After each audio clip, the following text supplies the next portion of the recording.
Levítico, capítulo 27, versículo 14, a Números, capítulo 1, versículo 54. Se alguém dedicar uma casa ao Senhor, o sacerdote a avaliará. Sua avaliação, seja alta ou baixa, será definitiva. Se a pessoa que dedicou a casa quiser comprá-la de volta, pagará o valor estipulado pelo sacerdote, mais um quinto do valor. Desse modo, a casa voltará a ser sua. Se alguém dedicar ao Senhor uma parte de sua propriedade familiar, o valor será determinado de acordo com a quantidade de sementes necessária para semeá-la. 600 gramas de prata por um campo semeado com 220 litros de sementes de cevada. Se o campo for dedicado ao Senhor no ano do jubileu, será aplicado o valor total. Mas, se o campo for dedicado depois do ano do jubileu, o sacerdote calculará o valor da terra de modo proporcional ao número de colheitas restantes até o próximo ano do jubileu. O valor calculado será reduzido a cada ano que passar. Se a pessoa que dedicou o campo desejar comprá-lo de volta, pagará o valor estipulado pelo sacerdote, mais um quinto do valor. O campo voltará a ser legalmente seu. Se, contudo, não quiser reavê-lo e ele for vendido a outra pessoa, o campo não poderá mais ser comprado de volta. Quando o campo for liberado no ano do jubileu, Quando o campo for liberado no ano do jubileu, será santo, totalmente dedicado ao Senhor e se tornará propriedade dos sacerdotes. Se alguém dedicar ao Senhor um campo que comprou, mas que não faz parte de sua propriedade familiar, o sacerdote determinará o valor com base no número de colheitas restantes até o próximo ano do jubileu. Nesse mesmo dia, a pessoa entregará o valor do campo como doação sagrada para o Senhor. No ano do jubileu, o campo será devolvido a quem o herdou como propriedade familiar. Todos os pagamentos serão calculados de acordo com o peso do ciclo do santuário, equivalente a 12 gramas. O macho da primeira cria de um animal não poderá ser dedicado ao Senhor, pois a primeira cria de seu gado, de suas ovelhas e de suas cabras já pertencem a ele. É possível, porém, comprar de volta a primeira cria de um animal impuro, mediante o pagamento do valor estipulado pelo sacerdote, mais um quinto do valor. Se o animal não for comprado de volta, o sacerdote o venderá pelo valor estipulado. Contudo, qualquer coisa totalmente dedicada ao Senhor, seja uma pessoa, um animal ou uma propriedade familiar, jamais será vendida ou comprada de volta. Tudo que é assim consagrado é santíssimo e pertence ao Senhor. Nenhuma pessoa que tenha sido definitivamente marcada para destruição poderá ser comprada de volta. Deverá ser executada. A 10ª parte dos produtos da terra, sejam os cereais dos campos ou os frutos das árvores, pertencem ao Senhor e deve ser consagrada a ele. Se você desejar comprar de volta a 10ª parte dos cereais ou frutos pertencentes ao Senhor, pagará o seu valor, mais um quinto do valor. Conte um de cada 10 animais do seu gado e dos seus rebanhos e separe-os para o Senhor, consagrando-os santos. Não faça distinção entre animais bons e ruins, nem substitua um pelo outro. Mas, se trocar um animal por outro, tanto o primeiro como o seu substituto serão considerados santos e não poderão ser comprados de volta. Esses são os mandamentos que o Senhor deu aos israelitas por meio de Moisés no Monte Sinai. No primeiro dia do segundo mês, no segundo ano desde a saída dos israelitas do Egito, o Senhor falou a Moisés na tenda do encontro, no deserto do Sinai, e disse: Realize um censo de toda a comunidade de Israel de acordo com seus clãs e famílias. Faça uma lista de todos os homens de 20 anos para cima, aptos para irem à guerra. Você e Arão registrarão os soldados com a ajuda do chefe dos clãs de cada uma das tribos. Estes são os chefes dos clãs que os ajudarão conforme suas tribos. Da tribo de Ruben, Elisur, filho de Sedeur. Da tribo de Simeão, Selumiel, filho de Zurizadai. Da tribo de Judá, Naasson, filho de Aminadab. Da tribo de Issacar, Natanael, filho de Zuar. Da tribo de Zebulon, Eliabe, filho de Elon. Da tribo de Efraim, filho de José, Elisama, filho de Amiúde. Da tribo de Manassés, filho de José, Gamaliel, filho de Pedazur. Da tribo de Benjamim, Abidã, filho de Gideone. Da tribo de Dan, Aiezer, filho de Amizadai. Da tribo de Aser, Pagiel, filho de Ocrã. Da tribo de Gade, Eliasaf, filho de Deuel. Da tribo de Naphtali, Aira, filho de Enã. Esses são os representantes escolhidos da comunidade, líderes das tribos de seus antepassados, chefes dos clãs de Israel. Assim, Moisés e Arão convocaram os líderes nomeados e, naquele mesmo dia, reuniram toda a comunidade. Todos foram registrados conforme sua linhagem, de acordo com seus clãs e famílias. Os homens de 20 anos para cima foram registrados um a um, como o Senhor tinha ordenado a Moisés. Desse modo, Moisés registrou seus nomes enquanto estavam no deserto do Sinai na seguinte ordem. Da tribo de Ruben, o filho mais velho de Jacó, os homens de 20 anos para cima, aptos para irem à guerra, conforme os nomes anotados nos registros de seus clãs e famílias, totalizaram 46.500. Esse é o número da tribo de Ruben. Da tribo de Simeão, os homens de 20 anos para cima, aptos para irem à guerra, conforme os nomes anotados nos registros de seus clãs e famílias, totalizaram 59.300. Esse é o número da tribo de Simeão. Da tribo de Gade, os homens de 20 anos para cima, aptos para irem à guerra, conforme os nomes anotados nos registros de seus clãs e famílias, totalizaram 45.650. Esse é o número da tribo de Gade. Da tribo de Judá, os homens de 20 anos para cima, aptos para irem à guerra, conforme os nomes anotados nos registros de seus clãs e famílias, totalizaram 74.600. Esse é o número da tribo de Judá.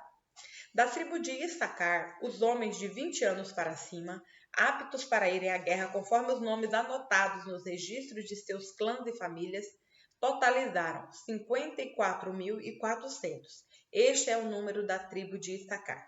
Da tribo de Zebulon, os homens de 20 anos para cima, aptos para irem à guerra, conforme os nomes anotados nos registros de seus clãs e famílias, totalizaram 57.400. Esse é o número da tribo de Zebulon. Da tribo de Efraim, filho de José, os homens de 20 anos para cima, aptos para irem à guerra, conforme os nomes anotados nos registros de seus clãs e famílias, totalizaram 40.500. Esse é o número da tribo de Efraim. Da tribo de Manassés, filho de José, os homens de 20 anos para cima, aptos para irem à guerra, conforme os nomes anotados nos registros de seus clãs e famílias, totalizaram 32.200. Esse é o número da tribo de Manassés. Da tribo de Benjamim, os homens de 20 anos para cima, aptos para irem à guerra, conforme os nomes anotados nos registros de seus clãs e famílias, totalizaram 35.400. Este é o número da tribo de Benjamim. Da tribo de Dan, os homens de 20 anos para cima, aptos para irem à guerra, conforme os nomes anotados nos registros de seus clãs e famílias, totalizaram 62.700. Esse é o número da tribo de Dan. Da tribo de Aser, os homens de 20 anos para cima, aptos para irem à guerra, conforme os nomes anotados nos registros de seus clãs e famílias, totalizaram 41.500. Esse é o número da tribo de Aser. Da tribo de Naphtali, os homens de 20 anos para cima, aptos para irem à guerra, conforme os nomes anotados nos registros de seus clãs e famílias, totalizaram 53.400. Esse é o número da tribo de Naphtali. Moisés, Arão e os 12 líderes de Israel registraram esses nomes, todos incluídos na lista de acordo com suas famílias. Todos os homens de Israel de 20 anos para cima, aptos para irem à guerra, foram registrados de acordo com suas famílias. No total, 603.550 homens. Esse total, porém, não incluía os clãs dos levitas, pois o Senhor tinha dito a Moisés: não inclua a tribo de Levi no censo e não conte seus membros com o restante dos israelitas. Encarregue os levitas de cuidarem do tabernáculo da aliança e de toda a sua mobília e todos os seus utensílios. Eles transportarão o tabernáculo e todos os seus utensílios, cuidarão dele e acamparão ao seu redor. Sempre que o tabernáculo tiver de ser transportado, os levitas os desmontarão. Na hora de acampar, eles os armarão novamente. Qualquer pessoa não autorizada que se aproximar do tabernáculo será executada. Os israelitas acamparam de acordo com suas divisões numa área designada por sua bandeira. Os levitas, por sua vez, acamparam ao redor do tabernáculo da aliança para proteger a comunidade de Israel da ira do Senhor. É responsabilidade dos levitas montar guarda ao redor do tabernáculo da aliança. Os israelitas fizeram exatamente conforme o Senhor havia ordenado a Moisés. Marcos, capítulo 11, versículos 1 ao 26. Quando já se aproximavam de Jerusalém, Jesus e seus discípulos chegaram às cidades de Betfagé e Betânia, no Monte das Oliveiras. Jesus enviou na frente 2 discípulos. Vão àquele povoado adiante, disse ele. Assim que entrarem, verão amarrado ali um jumentinho, no qual ninguém jamais montou. Desamarrem-no e tragam-no para cá. Se alguém lhes perguntar, o que estão fazendo? Digam apenas, o Senhor precisa dele e o devolverá em breve. Os 2 discípulos foram e encontraram o jumentinho na rua, amarrado junto a uma porta. Enquanto desamarravam, algumas pessoas que estavam ali perguntaram: o que vocês estão fazendo desamarrando esse jumentinho? Responderam conforme Jesus havia instruído e os deixaram levar o animal. Os discípulos trouxeram o jumentinho, puseram seus mantos sobre o animal e Jesus montou nele. Muitos da multidão espalharam seus mantos ao longo do caminho diante de Jesus, e outros espalharam ramos que haviam cortado nos campos. E as pessoas, tanto as que iam à frente como as que o seguiam, gritavam: Hosana, bendito é o que vem em nome do Senhor. Bendito é o reino que vem, o reino de nosso antepassado Davi. Hosana no mais alto céu. Jesus entrou em Jerusalém e foi ao templo. Depois de olhar tudo ao redor atentamente, voltou a Betânia com os 12, porque já era tarde. Na manhã seguinte, quando saíam de Betânia, Jesus teve fome. Viu que, a certa distância, havia uma figueira cheia de folhas e foi ver se encontraria figos. No entanto, só havia folhas, pois ainda não era tempo de dar frutos. Então Jesus disse à árvore: nunca mais comam de seu fruto. E os discípulos ouviram o que ele disse. Quando voltaram a Jerusalém, Jesus entrou no templo e começou a expulsar os que compravam e vendiam animais para os sacrifícios. Derrubou as mesas dos cambistas e as cadeiras dos que vendiam pombas. Impediu todos de usarem o templo como mercado. E os ensinava, dizendo: as Escrituras declaram: meu templo será chamado casa de oração para todas as nações. Mas vocês o transformaram num esconderijo de ladrões. Quando os principais sacerdotes e mestres da lei souberam o que Jesus tinha feito, começaram a tramar um modo de matá-lo. Contudo, tinham medo dele, pois o povo estava muito admirado com seu ensino. Ao entardecer, Jesus e seus discípulos saíram da cidade. Na manhã seguinte, quando os discípulos passaram pela figueira que Jesus tinha amaldiçoado, notaram que ela estava seca desde a raiz. Pedro se lembrou do que Jesus tinha dito à árvore e exclamou: veja, Rabi, a figueira que o Senhor amaldiçoou secou. Então Jesus disse aos discípulos: tenham fé em Deus. Eu lhes digo a verdade, vocês poderão dizer a este monte: levante-se e atire-se no mar, e isso acontecerá. É preciso, no entanto, crer que acontecerá. e não ter nenhuma dúvida em seu coração. Digo-lhes que, se crerem que já receberam, qualquer coisa que pedirem em oração, lhes será concedido. Quando estiverem orando, se tiverem alguma coisa contra alguém, perdoe-lhe, para que seu Pai no céu também perdoe seus pecados. Mas se vocês se recusarem a perdoar, seu Pai no céu não perdoará o pecado de vocês. Salmos, capítulo 46, versículos 1 ao 11. Deus é nosso refúgio e nossa força, sempre pronto a nos socorrer em tempos de aflição.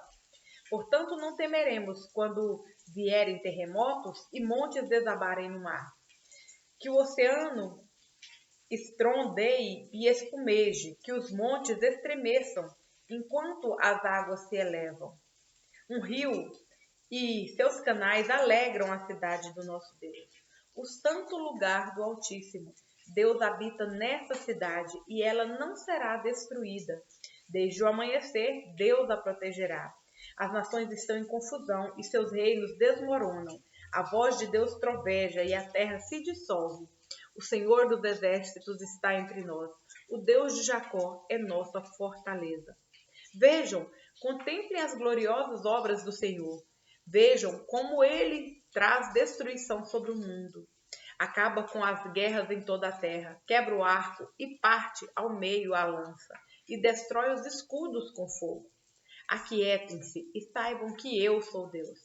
Serei honrado entre todas as nações. Serei honrado no mundo inteiro. O Senhor dos exércitos está entre nós. O Deus de Jacó é nossa fortaleza.